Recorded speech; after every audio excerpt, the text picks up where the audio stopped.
let me do this. Let me give you guys the answer key for that. Somehow, I managed to fit it all on one side of the paper, which is what told me maybe I was too nice.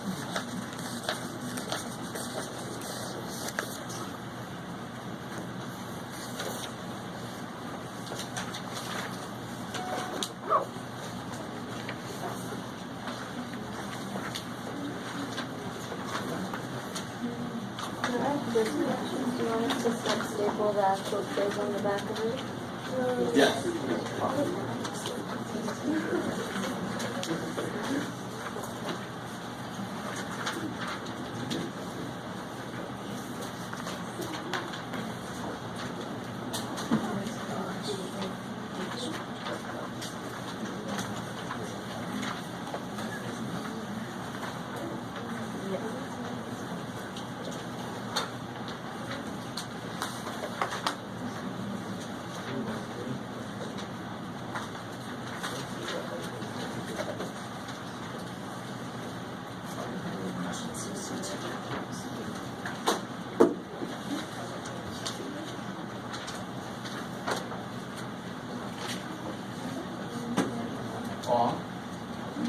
What happened?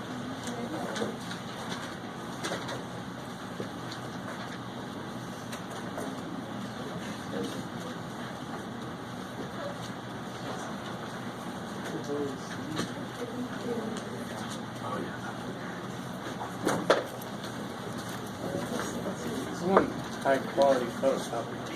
What's up? What happened? Photocopy. It's very. Oh, yeah.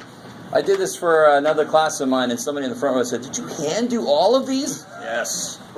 My copier broke down, and So yeah, I like this. If I do it in color and I do blue ink, it looks like, holy shit, man, you're busy. No, you would not want that, because the last one I did would be completely illegible. It's bad enough when I'm not tired. Yes? Do you have number 7 on here? Oh, 7 is pushed off. That 7 is from section 13.3. So that question will be on the next practice test. Is that cool? So it's number 7 on the practice test. You don't have to worry about that. That's 13.3 stuff. Yeah. Yes. Beautiful. Yes, ma'am.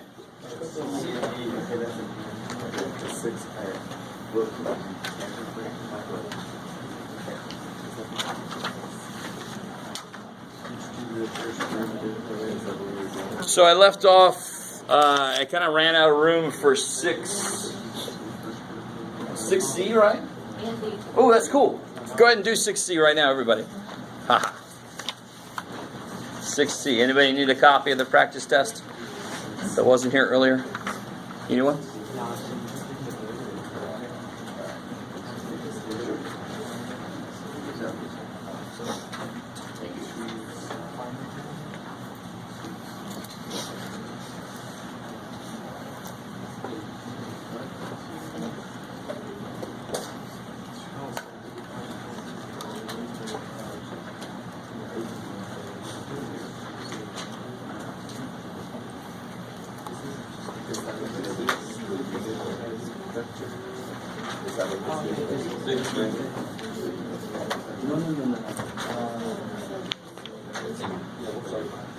What's it sound like? How do you find a tangent line to a curve at a point? No. How do you find calculus? How do you find the tangent line to a curve? So it's the derivative of that at the point. Make it a unit vector. Oh, okay. So just put it in Divide by the length of the result. Yeah, you know that. Yeah. Otherwise it's 0. Yeah. Right? And then Just divide by the length of the resultant, so you make it length 1. To find unit blank, you find blank and then divide by its length. The tangent vector, sure. And then you divide by its length. That makes sense.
Should we 5 or 4?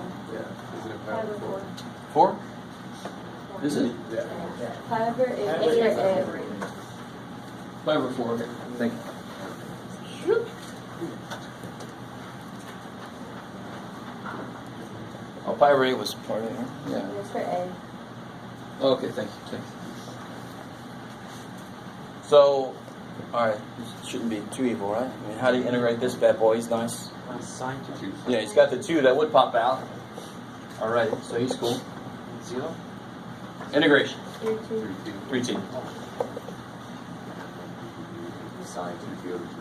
1/2 cosine 2t. Oh, it's a double angle. Alright. Yeah, so we 1/2 or So that'd be 1/2 minus cosine. not negative because Yeah. okay. I couldn't remember if it was negative or not. Alright, and then I have to evaluate that from 0 to 5. And now I just plug those in. You get 2 vectors that you can then add, or subtract in this case, right?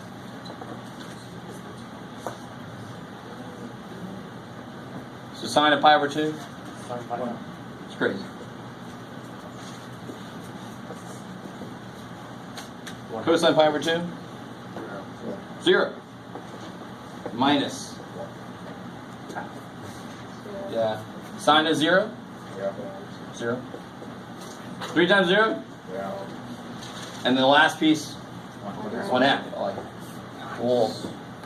Nice.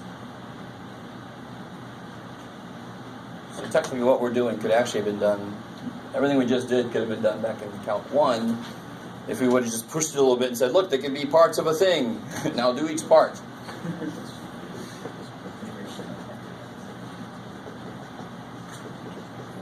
I'll tell you this, I'll give you a little hint. I probably will give you a vector to integrate that will involve something like by parts or something. Am I? No. R triple prime? What does it mean? But these are beautiful. I mean, the middle. I'll do the middle one. Yeah, but I'm not. so What's that? half. What about it? Yeah, if you plug a 0 and cosine of 0 is 1 times a half is 1/2. Yeah, but doesn't your limit change to pi over 2? And then that becomes cosine pi? No. What? How do you mean? Sorry. Here's cosine pi 2 pi over 4. So cosine pi over 2 is 0. Here I'm plugging a 0 in. Plug a 0 in for t. I get cosine of 0 is 1. Yeah. I'm just saying, if you do use that, doesn't your limit change? Oh, well, sure. But then you have just the u there. Mm-hmm. And then when you u be pi over 2, it's still 0. Right? If you, yeah, because you'll have 1/2 cosine u from pi over 2 to whatever, and then, so you still get 0. Yeah, I like it. If anybody took me for Calc 1, I think maybe somebody did. You know I don't like changing my limits too much. But to be honest, to get you ready for what's coming down the road, we are going to have to get back into changing some limits. Yeah. You don't have to. Is that cool? I mean, that's old stuff, right? And some of you guys are like, yes, this is exactly why I don't like it, because it's old stuff. I forgot all my old stuff. And I am a teacher that tries to keep trig alive. There are people who took calculus and they never had to use trig because their calc teacher didn't make them.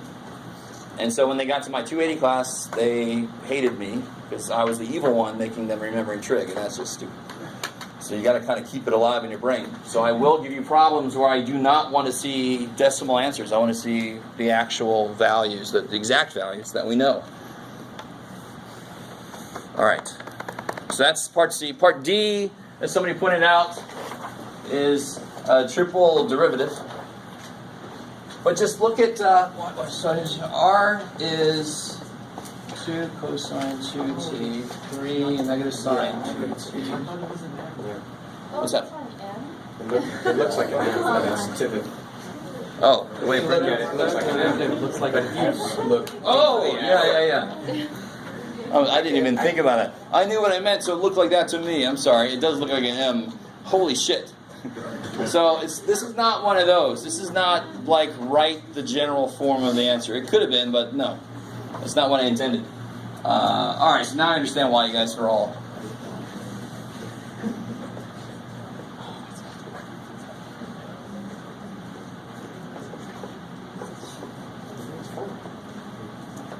This is, you've seen this from the beginning. You've seen trig functions bounce between their values, and you're going to keep picking up more and more 2's. So just be honest, I could have made this r to d, the nth derivative of r. I'm glad you brought that up. Okay.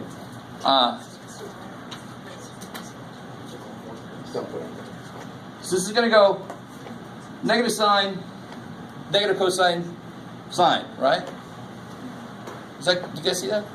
So me, I don't want to write this shit. It's going to go negative sine, negative cosine, sine, doubles 4, doubles 8, doubles 16. All right, now if you don't like what I'm doing, you just do each one. That's fine. I don't like writing that much, obviously. And then 0. All right. So everybody see what's happening? Same thing's going to happen here. This is going to be negative cosine, sine, cosine. 2, 4, 8. Did you see what I did? I mean, that's sort of like what those problems were getting you ready for, was to do a problem like this quickly. If I give you trig functions inside of a derivative problem, a multi-derivative problem, you could do this. It's beautiful. Or you could do each step, write more. It's up to you.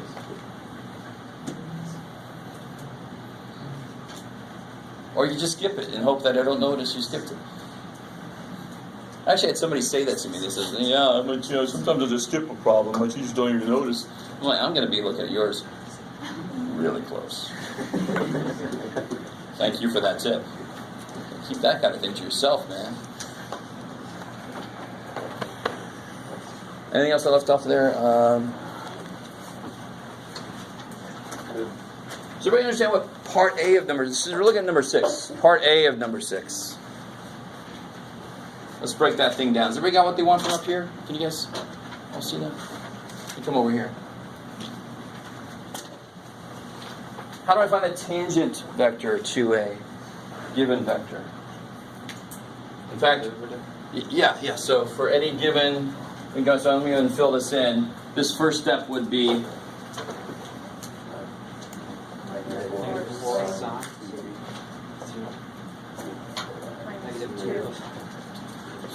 So this is the what sub r? Tangent. Yes, tangent vector. Just like when you're finding the tangent line to a curve at some given point, you're going to find the tangent at that point, and then use that as just blah, blah, blah. So this is the general, this is the tangent vector to every point on this vector. So wherever this vector points, this is going to point tangent to it. So I think on part A, I say specifically, that's where I say t equal pi over a, right? I want the unit tangent vector at t equal to pi over 8. So this would be what? What would that be? What does it represent? The tangent vector at pi over 8. Beautiful. Tangent vector at pi over 8. And by the norm. Exactly. If I want to make a unit blank, I find blank and then I divide by its Length. It's magnitude. I like it. So divide by the magnitude of that. This is what we give this the big ass T notation.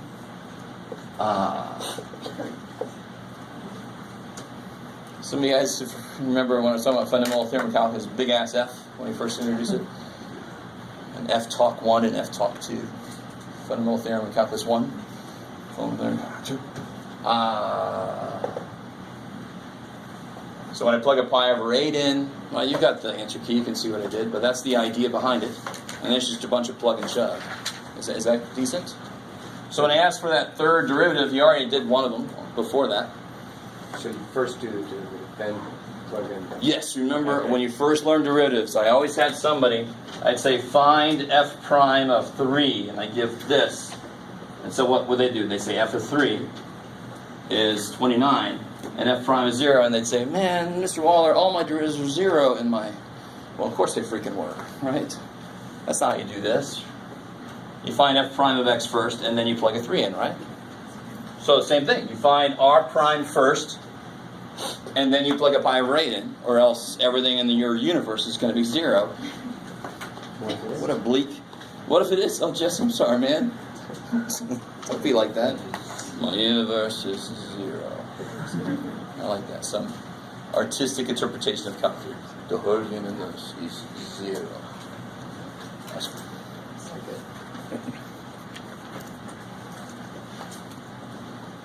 Old shit coming back to haunt us again. There's a lot of parallels between what we did before and what we're doing now.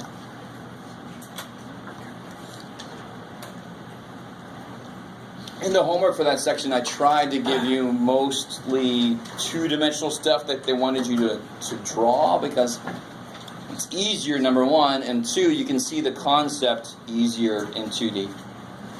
3D things get lost, as you know. All right, what else we got you want to look at? Yes? 12.5?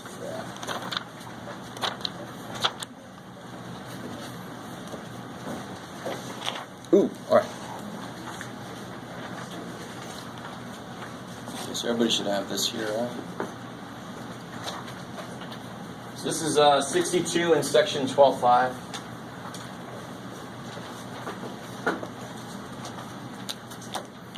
Find an equation for the plane consisting of all the points equidistant from these 2 points. 62. 12.1.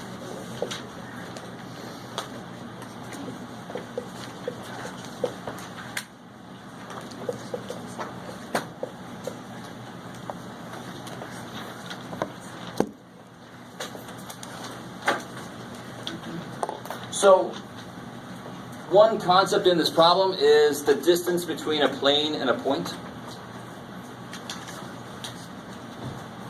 Right? So they should, I think, they give you a decent picture of that situation, if I remember right.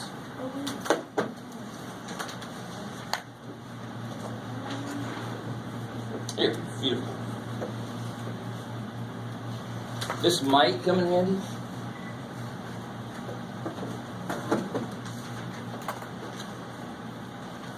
So if you have your book that's on page 869, at the bottom of page 869.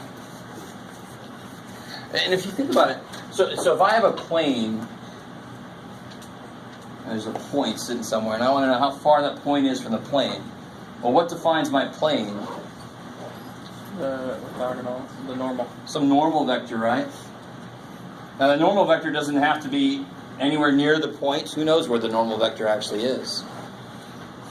But the distance from this should be somehow related to that normal vector, right? I mean, the distance wouldn't be this distance, would it? Just like if I said, you know, what's the distance from that point to this line? It should be from the point on the line that is somehow perpendicular in a way to that, right? Which is weird to say perpendicular to a point, but I think you get the idea behind that. I can't say this is the distance. No. That's the distance, straight up and down. Yes? However, the problem wording says find an equation of a plane consisting of all points that are equidistant from those two points. Exactly. Cool. So that means that... Normal vector thing. What's up? You don't have to do the normal vector thing. Well, this is just in general, how to find it, just a few things.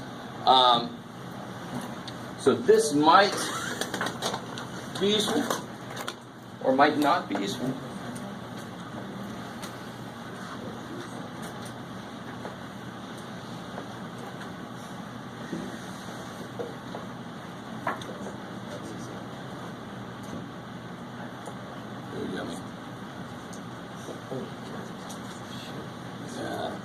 So the picture gives you the idea.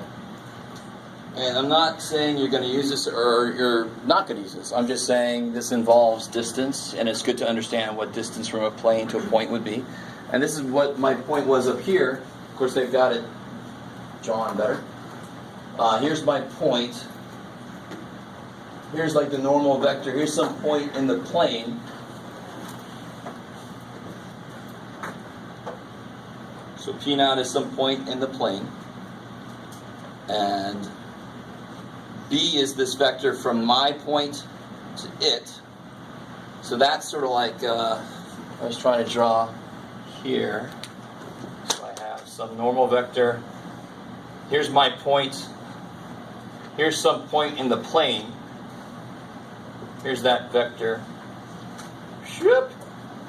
I'll not go crazy there. Oh my God, Jeff, are you really trying to recreate that picture? Do you see what I want to do is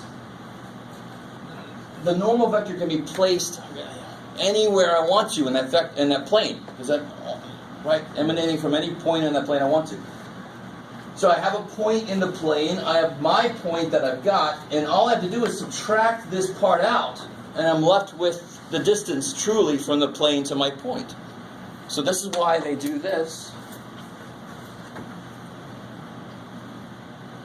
You see, it's the component of this normal, the component of my B that actually lies along the direction of the normal vector. Okay. So it's only going to take that component that's straight up and down, and with that right triangle drawn, it's going to be the Y component, if you want to think of it that way. Is that cool? Okay. So I don't know if you try to use anything involved here. Of course, the next page to kind of finish this out. Could you use that formula, divide by 2, get the halfway point, and make a vector between the halfway point and one of the points, have that be your normal vector? So let's say, give me a point in the answer. Give me a point that sits in the answer plane. That's just something I just thought of. I don't have No. I mean, no matter what way you go, you can do this. X, Y, Z. All right, cool. Let's call it X naught, Y naught, Z naught. Cool. I like it. So you know that now this point. This is not just one point. Well, I just said one. But we could call it X, Y, Z, and then it could be any point in the plane, right? So any point in the plane must have the same distance from these 2 points. I like it. So I want to know the distance from this point to this point on my plane. So I really want to know the distance from that point to my plane. Oh. So would you use the distance formula on both of them and set them equal? And actually, if you look back, if you look at the form of this, I mean, you can see actually the top is just the plane evaluated at that point. Right? So you need to end up, your answer has to end up being something in the form of a plane. It's got to be some kind of a plane. Right? This would give you, if you actually had all the values you needed, this would just give you a number. This would give you D. But do you have all the values that you need? No. But you can do maybe 2 sets of these, possibly. That's one way to start thinking about it. Or Did somebody else try this problem yet? What else can you do? I made two vectors, that were basically the distance between them, and just said that their magnitudes equal, and plug each other. So that's, you can do that. So you got from this point to this point, there's a vector. From this point to this point, there's a vector. Yeah, and then just magnitude equal. And of course, this point is not a single point. This is every point on that resultant plane, right? So when I write this, what is this the equation of? Actually, well, okay, this is going too far. All right, but there's a couple of different things to try, right? Yeah. For many of these problems, there's more than one way to do it. There's always like a more efficient way to do it, and then the way that just came to you to do it, right? There's more than one way to do a lot of these problems.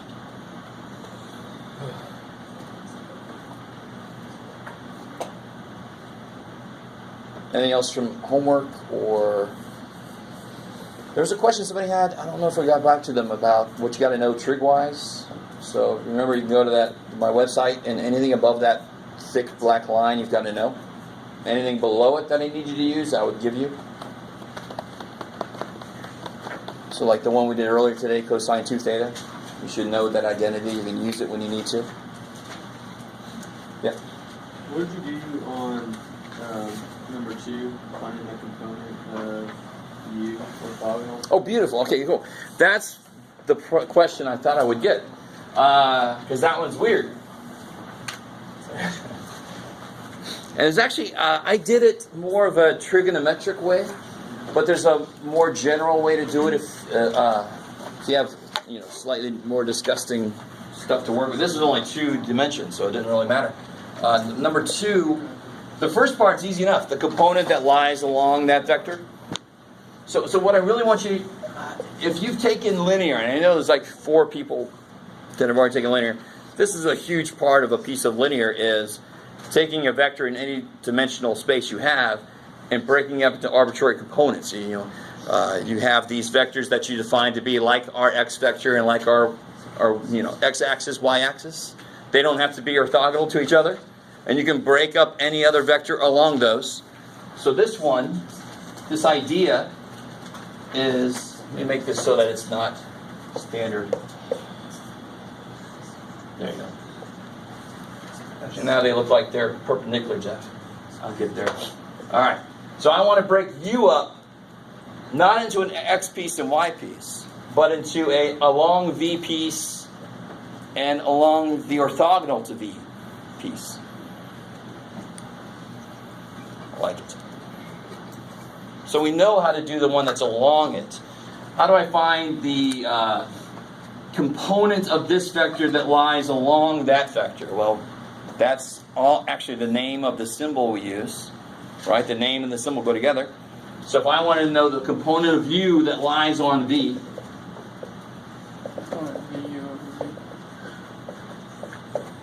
what would be components? What's down here? Good, because it's on V. U dot V All right. over V.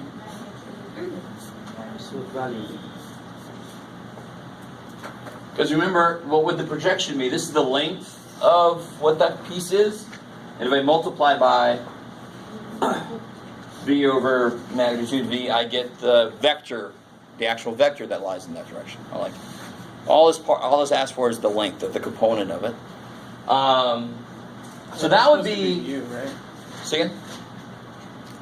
Oh wait, never mind. Okay. That would be this. So that's the part of U that lies in the direction of V. Just like, don't freak out that it's negative, because if I said break this up into its XY components, you would do this and not even think about it. And that negative X, but it's still in the X direction.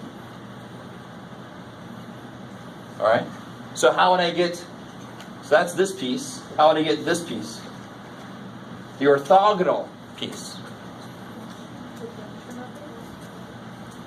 So in this case, the way I worded it, I don't need the projection. I don't actually need the vector answer. I just need the component, the length of it. Which is why I did Now I can use, once I get this, I've got this, I can then use trig just to get that last piece. But there's a more general way to do this. All right, so this piece right here, you have to understand that that is this. Bam. That's the part of that vector that lies in the direction of the other vector. That's the component. That's what it's defined to be. But I don't know if you guys remember, how do I get just this piece? I take this and I subtract that. That's how to get the actual vector, and then you can just find the length. Just another way to do it besides the way that I did it. I like the way I did it because it's only 2D. Freaking bring trig in and be done with it. But in general, I can do this, the orthogonal component. And of course, you know, being the creative people are, like, orthogonal. That would be, in this case, it would be u minus the component that's in the direction of the. If I take u and I subtract this, I'm left with that.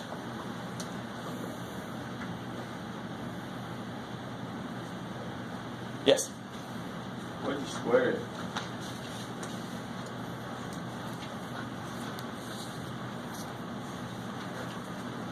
Oh, did I forget to square root at the end? No, I did square root at the end, right? Oh, well, I'm just